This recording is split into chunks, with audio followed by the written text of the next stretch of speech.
faut savoir que ici on a quand même des éoliennes d'un très grand gabarit, hein, donc une hauteur totale de 150 mètres en bout de pale, mais surtout avec un diamètre de 114 mètres, ce qui est assez conséquent, et une puissance unitaire des éoliennes de 3,4 MW. Donc avec ce modèle d'éolienne, avec cet endroit qui est assez venteux, eh bien, on a une production d'un peu plus de 7 millions de kilowattheures par an par éolienne.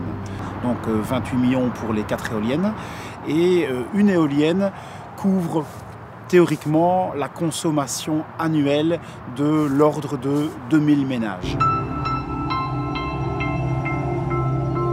Le fait de pouvoir rapprocher maintenant fortement les éoliennes des autoroutes permet de s'éloigner des zones d'habitat et donc de minimiser les principales nuisances qui sont les nuisances auditives.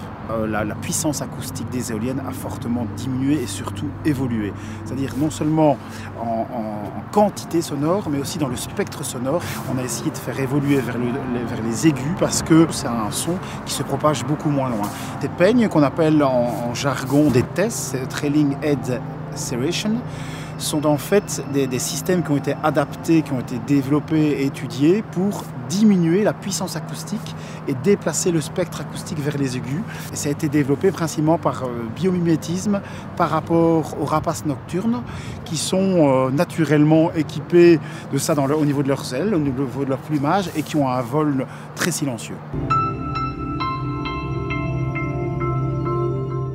C'est un projet qui a été soutenu par la commune et par toute une série de riverains, notamment par un collectif, la SBL Vent Plus, qui nous a aidés à monter et à développer ce projet de A à Z. Parmi les 4 éoliennes qui font partie de ce parc éolien, eh bien, il y a une éolienne qui a été baptisée par les enfants des écoles de Nivelles, du prénom de Élise, avec une faute d'orthographe qui a été voulue.